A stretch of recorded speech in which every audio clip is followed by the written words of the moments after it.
Welcome back to the Dopest Show. You won't get sick. If I'm Spencer, this is Sasha. I spent most of my 20s in federal prison, but I've been off heroin since April 9th, 2010. Got a lot of stories about the stupid stuff I did to get put in prison, the crazy stuff I had while I was in prison. God forbid you end up in prison.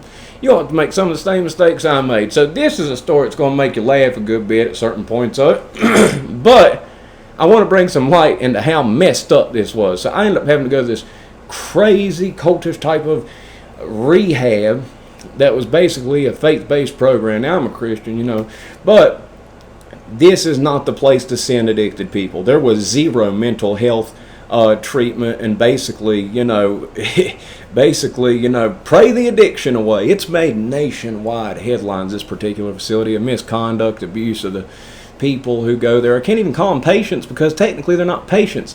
They are exempt from federal and state inspection because they are not a mental health facility. They're a faith-based program, but they do get all the tax write-offs of being of whatever, the tax write-off of whatever it is. So basically, people donate them stuff to get money off because they think it's going to a good thing. But all the patients, they basically just use them for slave labor, for unpaid slave labor, and I'm going to get into that. So I had my epic roundabout of messed up stuff. See, when I had a connection, I'd work my way up, and I was good at networking, and I made quite a bit of money. But whenever the connection fell out and I kept my addiction, I got down dirty just as low as any addict there was, and I have no problem admitting that. I definitely admit it. That's what keeps me going back front to doing it. That, I've lost 44 friends under the age of 35. All friends that I knew, the most recent who did all these tattoos on this arm. From drugs, drug-related violence. So, I get driven up this place. It's out in the woods. It's out in the middle of the woods, driving through the woods for a couple miles. And there's this clearing, this big circle of a clearing. There's a building.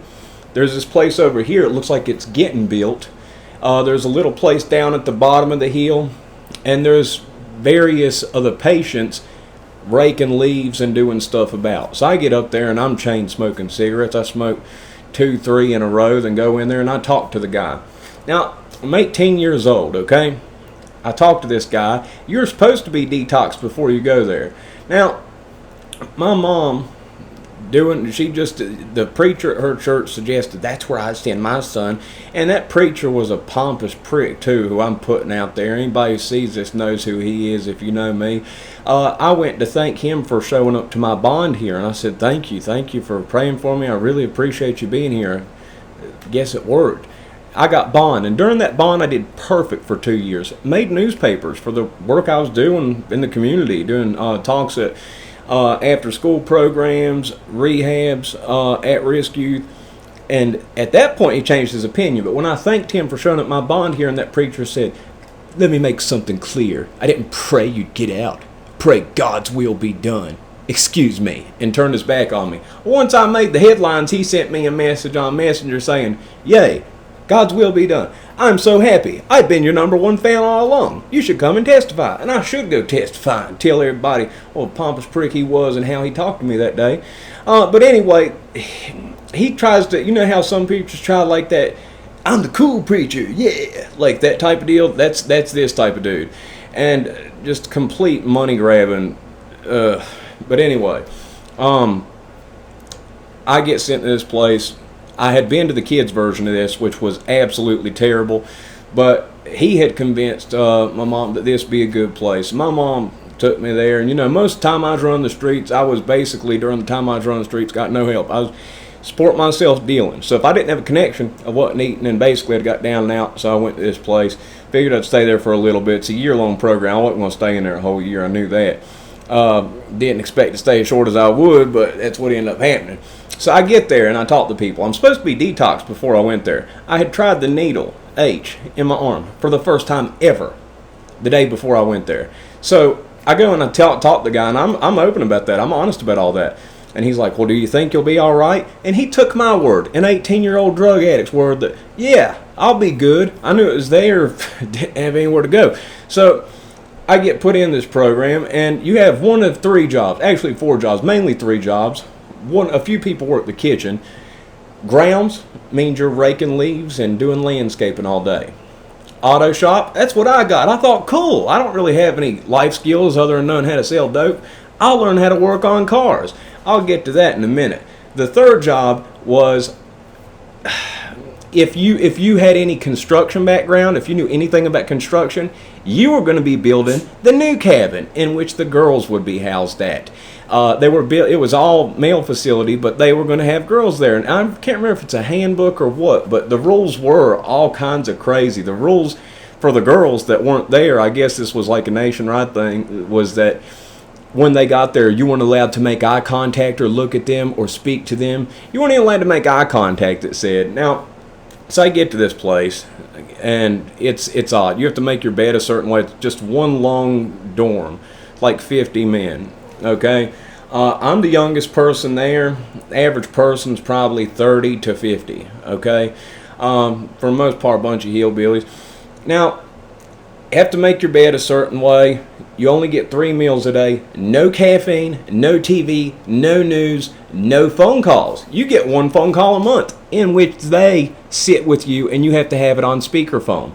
So it's like an abuser tries to keep you away from your family. That's like how this place was set up. This place got really all kinds of weird. You had to have your bed with this perfect little crease of a fold. And the one guy who did it was a guy who did make his bed right. It was a guy who'd been in the military, kicked out, a sleazeball who actually grew up from the area my fiance's from, that I went to school for a little bit. He graduated the program, talked about how he wanted to be a preacher. Then he had sent my fiance some dirty type message on Messenger. This is before we got together. Wouldn't be having that if I, it was before me and her got together that he sent this, but she told me she blocked him and what had happened, but it just came up in conversation when I was talking about that place. But anyway, so auto shop. Get up the next day and I figure I'm going to get to learn how to work on cars. This will be cool. No, auto shop was detailing a new counselor's car every day, making their car spotless. And I took real pride in it, did everything I could making it spotless. And you know what they said every time? They tell you about the spots you missed. No, it needs a little more. Never thank you, never once. Now, my friend Kobe, Big Kobe, who I've got the stories about, sex offenders don't get to eat story and all that. Kobe, in his words, is, I'm a nice guy ever. I'll do anything for you if you ask me nicely. If you don't ask me nicely, I'll tell you, get effed. I will, if you do me good, I'll do you better. You do me bad, I'll do you worse. But that was Kobe's way of saying it, and I think that's pretty accurate. You treat me good, ask me nice, I'll do about anything I can to help somebody. So anyway, that got on my nerves. You only have 3 meals a day. No snacks, no nothing in between. And after every meal, you had to sit on the ground and read a pocket Bible for an hour. I don't know what sitting on the floor reading a pocket Bible for an hour, what that's supposed to do. The rules, how you were supposed to conduct yourself in this facility, was you were supposed to never talk about your past life. That old life is dead. You have a new life now. You are a man of God. So if you talk about your past life, you get in trouble. Well, there's this guy who's close to my age. Nobody else is close to my age, and he's doing push-ups looking angry, and he won't speak. He won't speak to anything. And somebody said something about he was on a speaking fast, and I learned he was schizophrenic. And basically, he annoyed them, and what they told him was, well, you know what? If you go on a speaking fast, God will speak to you. So basically, since they didn't want to deal with this schizophrenic guy, they told him to go on a speaking fast. Don't speak for 30 days. How messed up is that? Well, when nobody else was around, I got him to talk. He told me that he got caught with a little bit of coke up in New York. They sent him there, conditional to court and all this stuff. And he was just angry and odd. He never smiled, but every time I walked by, I was like, what's up, dude? And he did this little thing when he walked by, and it was like cool because, you could tell nobody was nice to the guy, but like he felt like he had a friend in me, even though we just talked that once. So there's a bathroom. Not a whole lot different than the prison system, actually. Actually, prison was 10 times better than this place. Prison had TV, prison had email, prison had phone. You weren't allowed to use the phone, you weren't allowed to use mail, you weren't allowed to watch any TV, except for on Sundays, in which case you were allowed to watch a G-rated movie. So you have a bunch of 30 and 40-year-old men watching The Little Mermaid. Tell me that isn't some weird stuff, okay? That's some odd stuff. A bunch of 30 and 40-year-olds watching The Little Mermaid. That's odd, okay? So, I'm not dealing with this place good. It's at dinner time, and I'm looking like I'm going through it because I hadn't detoxed. And somebody walks up, And he's a guy who works there, and he's like, "Brother Mumpow, it looks like you're having a rough time." And I said, "Yep, and it's how it goes, coming off of it. It sucks." "Well, do you mind if I pray for you?" And I thought, "Well, that sounds nice. Yeah, you can pray for me." He stops dinner, stands up, says, "Everybody, Brother Mumpow is having a rough time. I need y'all to come around and pray for him." Well, I see 50 men converging on me like the Walking Dead. They got these little things of oil and put a little bit on their hand and started walking to me with their hands out. And when you're dope sick, every bit of your body feels like needles in every square inch of your body. I had 50 people pushing me. I'm 140 pounds soaking wet. Everybody, they're not just laying hands and saying, praying. They're pushing me. So I'm like this in between 50 people, like, whoa. And that oil they had stained my shirt, like putting that oil. I was mad about that, ruined the shirt too. And there's a guy who got there like the day after I did, and all of a sudden he knows how to speak in tongues, and they're congratulating him for it. And he's, "Y'all diddly diddly diddly diddly." And I'm like, your crackhead self didn't learn how to speak tongues in a day. Stop it. And that was, I dealt with that. The whole clean the counselor's car stuff, that was annoying too. But what really got me was there was this time, next time I had dinner, this guy, middle-aged guy, sat down beside me, like, thigh against my thigh, his arm around me, said, trying to talk to me. And I ended up saying, "Listen, man," I said, "I'm not trying to be rude or nothing. Where I come from, we don't get this close to each other. Could you back up a little bit?" He looked at me like really like I offended him bad, and he walked away. He gave his testimony later on and the next day. And he talked about how this guy must have had, he thought he had money, which he didn't, and that the guy had pressed charges on him, basically some type of Dittler type stuff, allegations against him, and that when it came time for the court date, that God shut the lion's mouth. That was his words, that God shut the lion's mouth.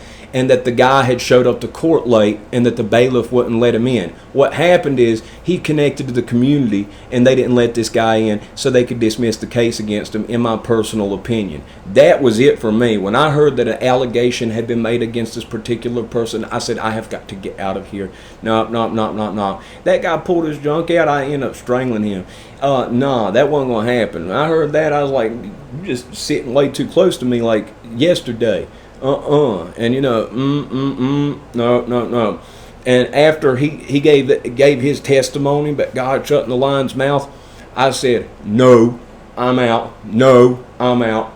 I am out." So what I did was I went and I talked to the guy, the same guy who checked me in, who was so nice in front of my family, in front of my mom. And he's like, "Well, I have to talk to you later. It might be a couple days, actually." I said, "No, this got to happen now." And I'm not allowed a phone call once every month, or after I've been there for like, I think 2 months for the first one. I can't remember what it was. And I made them, and they would not let me have a phone call in private. My mom was upset, and the one older man just like, "You're disgusting to make your mother upset like that." And I'm thinking, man, you're just trying to keep, I said, "Get me out of here." They took me, ended up taking me out of there, letting me get, they didn't have a choice. I'm an adult. And they took me to a bus station. And now here's what gets funny, okay? I'm going to go a little bit deeper into this when I'm going to get into the stuff that ultimately led to me going to the jail first time, and then that led me basically becoming a substantial coke dealer for a little bit of time. That's where all this is leading to. I'm going to do these stories in a row. So they took me to a bus station. The bus station was the same truck stop that I mentioned. There's two girls on the thumbnail. I think it's One Crazy Ride, where I talk about that coked out stripper that jumped out of the car and ran off into the woods. It's the same truck stop as that. Well, I got a Greyhound bus. The Greyhound bus went to that bus station. It had an 8-hour layover. I'm stuck at this bus station for 8 hours. There were prisoners that had just gotten out of Pocahontas prison in Virginia that were waiting at the bus station with me. They had just got out of prison. I kept trying to get one of them to buy me alcohol, and I guess they were worried about going to jail. Well, there's this guy who gets on bus. He's got a whole duffel bag full of nothing but alcohol. He's drunk, ignorant drunk. He gave me some, so I drank some of that after hanging out at this bus station for forever. Drive back to Roanoke, and when I get off the bus, my mom's standing there with two cops smiling and points at me. My mom's mad at me. And this something, and she did anything she could. She wanted me to get off drugs, quit selling drugs, get off all that life. She told the cops I said I was going to kill myself, and they took me to psych ward. Okay, well, I'm chilling. I drank a little bit, and I'm like, you got me, and I'm cracking jokes with them. They can only hold you for 4 hours. I'd had an attempt at psych ward to me before. It failed because I refused to give them a urine sample. They can only hold you for 4 hours, and they either have to commit you or let you go. They wanted a urine sample. Normally, I would have said no. I'm not giving you one. Timed at the 4 hours, and they had let me go. Just that cool for the time. But I figure, shoot, I've been at this rehab for about 6 days. I don't have nothing in my system. Well, I give them the urine sample, and guess what? If you watch the last story, you know that this whole thing started with me going to the dentist and them giving me a bunch of benzos. Apparently, benzos stay in your system for a couple weeks. I failed for the benzos that I legally got at the dentist. They put me in the psych ward. Oh man, it was messed up. It was messed up. It has sit in these groups for about 3 days. I was in this place. There's a dude in there who had drug problems or something. He was pretty normal, but he's sitting next to this girl who's actually decent looking, seemed normal enough. She asked me if I get her a space shuttle, and I'm like, oh yeah, it's funny, like we're in the psych ward, like woo, and he's like, she's not kidding, dude. And then she just looking at me, and then she busted one. She farted, and I was like, I didn't know what to say. I mean, it was an awkward situation. They ended up letting me out. I ended up going to stay with my dad. Okay, I'm going to go ahead and go into this one. There's a lot of stuff that happens in between then. This time I don't have a connect, keeping on using drugs.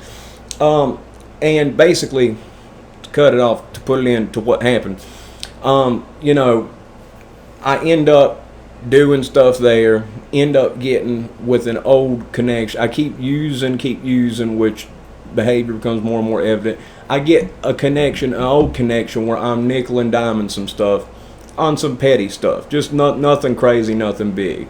Ultimately, I had some of my stuff that I'd had from before. It was my possessions, okay? And I'm staying at my dad's house, and we get in this blowout fight, and he ends up trying to kick me out, calling the cops to remove me. And I'm like, well, you got to evict me. I've lived here for so long, being a little prick.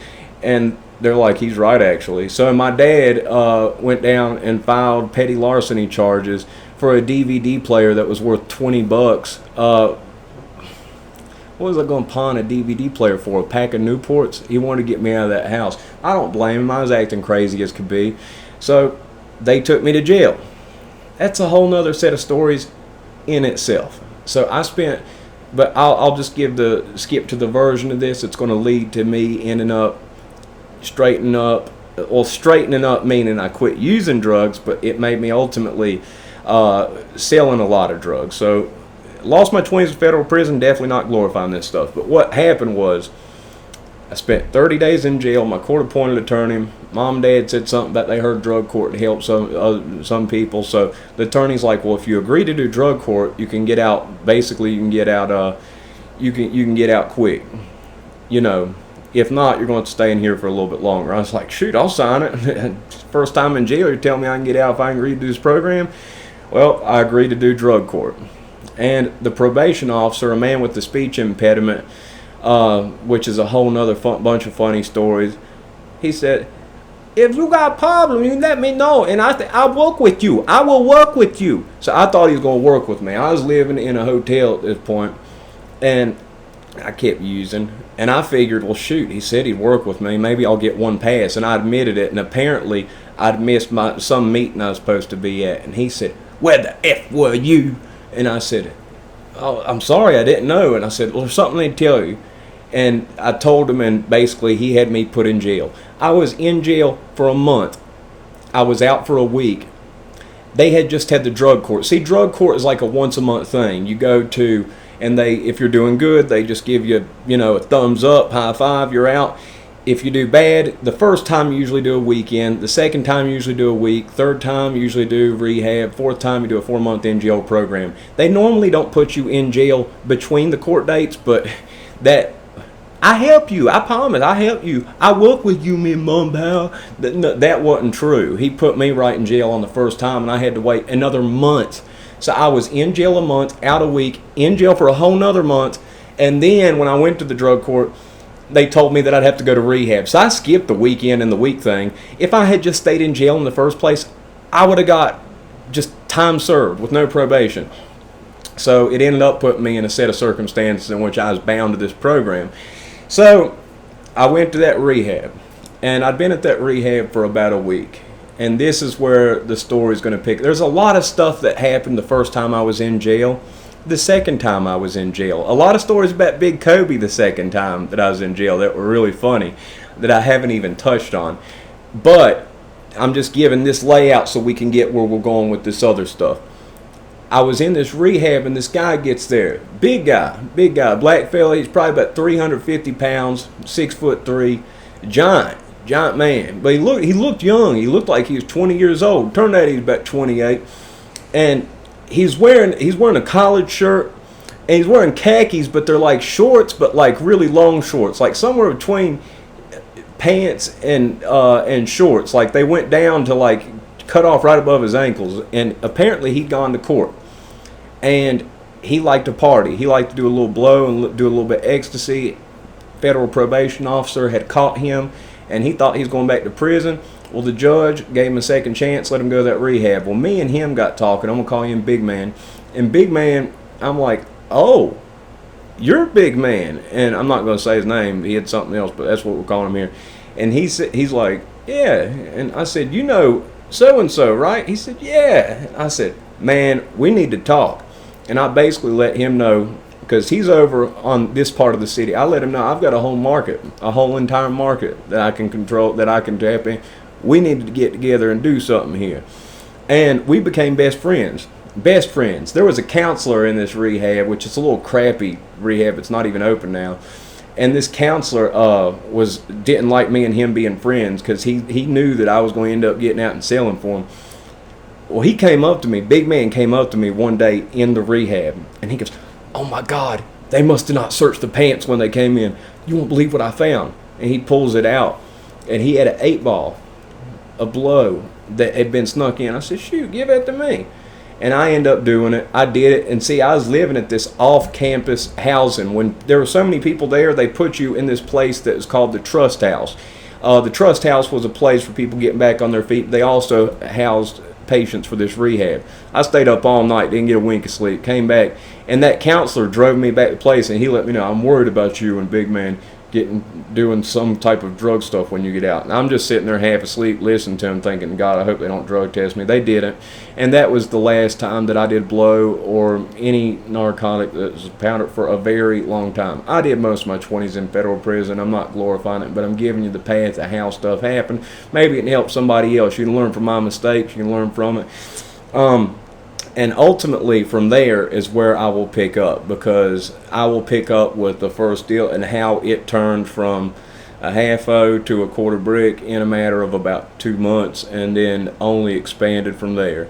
And anyway, also with the rehab stuff, you're sending people to a rehab. The faith-based stuff sounds good. You know, I'm a Christian and believe in God. But if you're going to get somebody help, get them help with a medical professional that has a degree. Don't send them to those programs. They are a scam. They are a waste of money, and they will turn that person against religion. It had me turned against it for a long time, for a really long time. I had a lot of anger and resentment towards that, worked through it, but it is not the place to send them. But anyway, I got out of that rehab, and I figured, well, shoot, maybe parents let me go live with them again. You know, went to rent. Nah, they weren't going to let me come stay with them. So I ended up going to what is a halfway house, the 4 addicts, run by addicts, no government involvement. And I ended up getting a room in that house, which is where a lot of the stories I've talked about, you know, the guy Denny and the other people, this is that house, okay? And that is where I'm going to leave this off, and next one will come up on. The next one is going to open up to a whole series of stuff that happened. So right now I'm giving the broad scope of what happened to the series of events. Somebody mentioned it in one of the comment sections of doing something like this. And I got all kinds of fill-in stories for the stuff in between, each individual stories, but this is just the broad scope of things about how things came about. How I went from, I didn't tell the before stuff of how I ended up low down and everything broke down, but basically the kingpin that I drove for, he 90-day jail sentence. While he was in jail, they robbed him, everything he had. He never got back up. And without me having a connection but still having an addiction, as much money as I'd made, which was a good bit, it all gets spent up in time. And even if it hadn't, I mean, drug dealers aren't the best financial planners, okay? And even then, when you balance it out, the many years you serve in prison, it oftentimes does not make as much as you think. So it's not a positive thing. It's not something glorifying. Should have been having fun with, it's got pressed. It should have been having fun with kids my age all through my 20s. But I chose not to. I chose to do this stuff. And because I chose to do this stuff, I lost my 20s to federal prison. I've lost 44 friends that all died under the age of 35. So, it's sucky stuff, not glorifying it. But it is my story, and I believe it can help people. And that rehab that I just told you about, that Christian rehab, do not send people to faith-based programs. It is a scam. It is BS. They've got a bad rap. Google it with the word abuse at the end and see what pops up. I promise you, at a higher rate than any rehab or any other place. It is not somewhere to see, and it's not as bad with the males, you know what I mean? Like me with that dude, like I was like, man, could you back up? But with the females, you get like teenage girls and stuff, and then weird men that are at these places. You can't fight them off, and then the weird men know those teenage girls are going to be like, if they say something, they'll just be like, well, she lies. And that's what a lot of the studies have done with this stuff. It's not a good place to send people. Don't do it. And if that guy pulled his junk out or something, I wouldn't be here right now. I'd have got a manslaughter charge or something like that. I mean, I promise you that. Oh Lord, that happened. And see, I wasn't sticking around to find out. One day, seen weirdos like that before. So anyway, if you liked the video, if you watched it this far, press the like button. If not, 26 minutes and 59 seconds of your life in which you will never ever get back. And for that, I'm truly sorry. But I hope you did. Y'all have a good one.